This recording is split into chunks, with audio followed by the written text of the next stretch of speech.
सबक फिर पढ़ सदाकत का, अदालत का, शुजाअत का।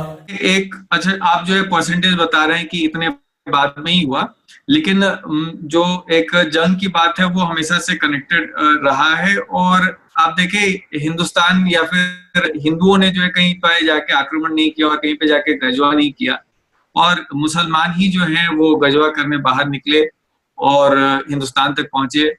और आपके मतलब ये तो एक एस्टैब्लिश्ड फैक्ट है। क्या मुसलमान इस्लाम की वजह से, यानी जो हिंदुस्तान के अंदर मसलन आक्रमण हुआ है, क्या इस्लाम की वजह से हुआ है? आप ये समझते हैं कि जितने भी बाबर और महमूद गजनवी और ये सब लोग आए थे, ये सब इस्लाम फैलाने के लिए आए थे यहाँ पर? तैमूर की तो ऐसी बात है, उसकी जो अपनी ऑटोबायोग्राफी है उसमें वो यही कहता है कि उसको जो है सपने में आए थे अल्लाह या वैसे कोई कि उसकी ऑटोबायोग्राफी है। उसकी बायोग्राफी तो है, उसने अपनी डायरी कुछ लिख रखी है, मैं आपको लिंक भेज दूंगा। देखिए, यही चीजें हैं जो लोगों ने आज मिसाल के तौर पर बाबर की तरफ कोई मंसूब कर दे कि भाई बाबर की एक डायरी निकली है, उसमें उसने लिखा है कि वो इस्लाम फैलाने के लिए आया था, तो और लोग उसको फौरन मान लेंगे। तो जिस मुल्क के अंदर लोग ये कहते हो, जहां हिस्ट्री बदली जा रही हो, और अब डंके की चोट पर स्टेज पर लोग खड़े होकर ये कहते हो कि हम तारीख बदलेंगे, क्या दुनिया में कहीं ऐसी मिसाल है? क्या हिस्ट्री बदलने से बदल जाती है? मैं कहता हूं कि हिस्ट्री अच्छी हो या खराब हो, ठीक है, हिस्ट्री रहती है। You can change your past. हमारे मुल्क में तो लोग पास्ट को बदलने पर तुले हुए हैं। जो जंग हारी जा चुकी है उसको जीत में, और जो जीती जा चुकी है उसको हार में बदलने की कोशिश कर रहे हैं। तो अब उस ऐसे मुल्क के माहौल में किसी भी शख्स की तरफ मंसूब करके आप कुछ भी उड़ा दीजिए, उसको एक हिस्टोरिकल एविडेंस नहीं कहा जाएगा। ठीक है, तो अब जनाब यही बात कह रहा हूं। अब मैं एक चीज और बता दूं आपको। आपने कहा कि भाई इस्लाम जो है, मुसलमान जहां भी दूसरे मुल्कों में जाते हैं और वो इसी तरीके से, यानी इस्लाम की वजह से गोया के हमला करते हैं। आपने उसका तो नाम सुना होगा, खुद ही आप कह रहे हैं भाई बुद्धिस्ट जो है बड़ा पीसफुल मजहब है। मैंने भी मान लिया कि इंडिया में जो बुद्धिज्म था बड़ा पीसफुल रहा है, लेकिन उसको खत्म करने वाले कौन थे? खत्म करने वाले कौन थे, आप बताएं। नहीं, ये तो मुझसे बेहतर आप जानते होंगे। नहीं, खत्म वायलेंस वाली बात जो है अगर आप कर रहे हैं, तो वायलेंस में तो मुसलमान जब आए तभी जो है बहुत ज्यादा वायलेंस हुआ, जब अटैक करने आए। गोया उससे पहले कभी नहीं हुआ था। उससे पहले जो है मोस्टली जो है यहाँ पे शास्त्रार्थ और इस तरह की जो है बात हुई, इस तरह की जो है इंटेलेक्चुअल डिबेट्स हुई। ये मारकाट तो हिंदू और बुद्धिस्ट। भट्टाचार्य ऑफ बिहार को जानते हैं आप? भट्टाचार्य, उसने ऑर्डर दिया था शंकराचार्य के मशवरे से कि तमिलनाडु से लेकर हिमालय तक जितने भी बुद्धिस्ट पाए जाएं सबको कत्ल कर दिया जाए। मिलियन बुद्धिस्ट कत्ल हुए हैं। आप किसी बुद्धिस्ट से पूछिए।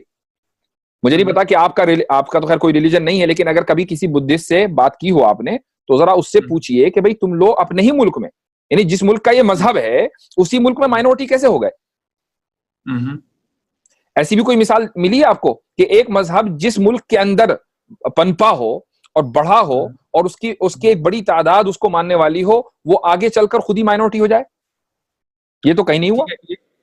ठीक है, आप जो ये जानकारी दे रहे हैं मैं इसके बारे में और पता करता हूँ, बट मैंने ऐसी बात नहीं सुनी थी। मैंने जो बात सुनी थी मैं आपको बताता हूँ कि शंकराचार्य जो है उन्होंने वहां से बहुत पैदल यात्रा की और सबसे जो है डिबेट की, और शास्त्रार्थ के बेसिस पे जो है उन्होंने बहुत लोगों को वापस हिंदुइज्म में लेकर के आए। ये चीज हिस्टोरिकल एक फैक्ट है, और किसी भी बुद्धिस्ट की आप किताब में पढ़ लीजिए, और दूर जाने की जरूरत नहीं है, डॉक्टर अम्बेडकर की किताबों को उठाकर देख लीजिए।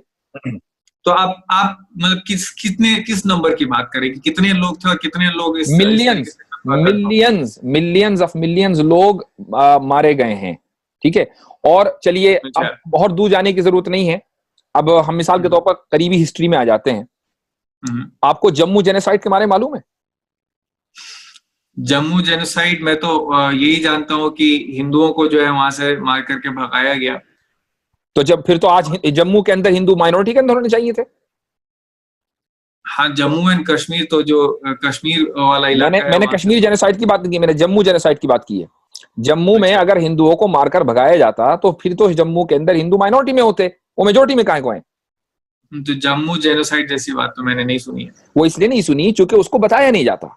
उसको बताया आपको इसलिए नहीं जाता क्योंकि आप जिन चीजों के ऊपर रिलाय करते हैं वो टूल्स हैं जिनको कंट्रोल करने वाले वो लोग हैं जो ये नहीं चाहते कि आप उन चीजों को समझें और सुने। ब्रिटिश इंडिया लाइब्रेरी के अंदर ये डॉक्यूमेंट्स मौजूद हैं कि 2.5 लाख मुसलमानों को जम्मू जेनोसाइड के अंदर आरएसएस से तरबियत याफ्ता लोगों ने और वहां की जो डोगरा कौम थी उसकी आर्मी ने 2.5 लाख लोगों को एक हफ्ते के अंदर मारा है।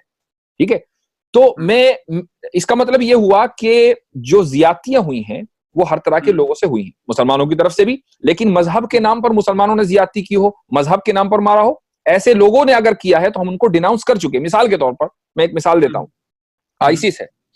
आईसिस जो है वो मजहब के नाम पर लोगों को मारती है, हम उसको डिनाउंस कर चुके, हम उससे एग्री नहीं करते और दुनिया की मेजोरिटी जो मुसलमानों की है वो उससे एग्री नहीं करती। जिन लोगों ने भी आईसिस के नक्शे कदम पर चलने की कोशिश की हमने उनको उससे डिनाउंस कर दिया। लेकिन इसके अलावा जो हमले हुए हैं पास्ट के अंदर, जो जंगें हुई हैं, वो कभी भी मजहब की वजह से नहीं हुई बल्कि एक्सपेंशन की वजह से हुई। अगर मैं राजा हूं तो मैं हमेशा चाहूंगा कि मेरी सरहदें एक्सपेंड करें और मैं ज्यादा से ज्यादा इलाके के ऊपर हुकूमत करूं। यही एक चाह थी, यही एक ख्वाहिश थी और इसी वजह से लोग हमला किया करते थे एक दूसरे के ऊपर। उस जमाने की तो इकोनॉमी जंग थी, आज भी जंग है। अमेरिका में और इंग्लैंड की बहुत सी जो इसके अलावा जो दीगर कंट्रीज हैं वो जंग क्यों करती हैं? उनकी इकोनॉमी इस पर रिलाई करती है। पहले तो 100% इकोनॉमी जंगों के ऊपर रिलाई करती थी, इसलिए लोग जंगे करते थे। लेकिन अब ये कहना कि इस्लाम की वजह से जंगे हुई हैं, ये नाइंसाफी है। और ये नाइंसाफी इसलिए है कि जब आप इस्लाम को जंग से एसोसिएट करते हैं, आप ये भूल जाते हैं कि दूसरे मजहबों के अंदर भी जंगे हुई हैं और दूसरे मजहबों का भी ताल्लुक जंग से है। हाँ, आप ये कह सकते हैं कि भाई मजहबों के अंदर जंगों की तालीम दी जाती है, आप ये कहिए, एक आम नैरेटिव रखिए, आप स्पेसिफिक न कीजिए। जब आप स्पेसिफाई करेंगे तो ये नाइंसाफी होगी। बिल्कुल ही। और मजहबों में भी जो है इस तरह की कुछ हद तक बातें रही होंगी। जैसे फॉर एग्जांपल मैंने क्रिश्चियनिटी का मिसाल दिया, आप जो है नई बात मुझे बता रहे हैं बुद्धिस्ट जेनोसाइड की, और तो मैंने तो ये पहले नहीं सुनी थी ये बातें। खैर, मैं मेन इंपॉर्टेंट बात आपको ये कह रहा हूं कि जैसे कुछ चीजें आप कह रहे हैं कि कुछ लोगों ने कंट्रोल किया इंफॉर्मेशन और लोगों तक नहीं पहुंच पाई, आप जैसे क्लेम कर रहे हैं, वैसे ही मैं क्लेम कर रहा हूं कि कुछ उस वक्त के लोगों ने अगर कंट्रोल किया हो और गलत कुरान आप तक पहुंचाई हो, आपके कौम तक पहुंचाई हो, तो इसकी क्या श्योरिटी है कि आप उससे बच पाए हो? या फिर ये कोई कुरान जो है नकली कुरान छाप दे, वो पकड़ाने में 2 महीना 2 साल जब तक वो पब्लिश होती है उतना का अरसा। आपके हिसाब से जम्मू जेनोसाइड की जो न्यूज थी वो मेरे कहने की वजह से आपने मान लिया कि जम्मू जेनोसाइड की न्यूज छुपी रही, ठीक है? आपको नहीं पता थी, छुपी रही, आपको नहीं पता थी। उसी में कॉन्टेक्स्ट में कह रहा हूं, आपको नहीं पता थी। इसका मतलब ये नहीं कि किसी को नहीं पता थी, मुझे पता थी और बहुत सारे लोगों को पता थी, और उसका सबूत ब्रिटिश इंडिया आर्काइव में रखा हुआ है। और अब उसके ताल्लुक से बाकायदा वीडियोस आ गई हैं और आर्टिकल्स लिखे जा रहे हैं। गुज़िश्ता 2-3 हफ्तों के अंदर ही ये बड़ी तेजी से सिलसिला शुरू हुआ है। कितने साल के बाद? 70-75 साल के अंदर जो है ये पूरा क्लियर हो गया कि हाँ भाई जम्मू जेनोसाइड हुआ था। कुरान को नाजिल हुए 1400 साल से ज्यादा हो रहे हैं। अब अगर किसी ने छुपाया होगा तो कहीं और सबूत होगा ना उसको छुपाने का। वो सबूत लाइए, हम मानते हैं, हम उसको देखेंगे कि वो सबूत कैसा है।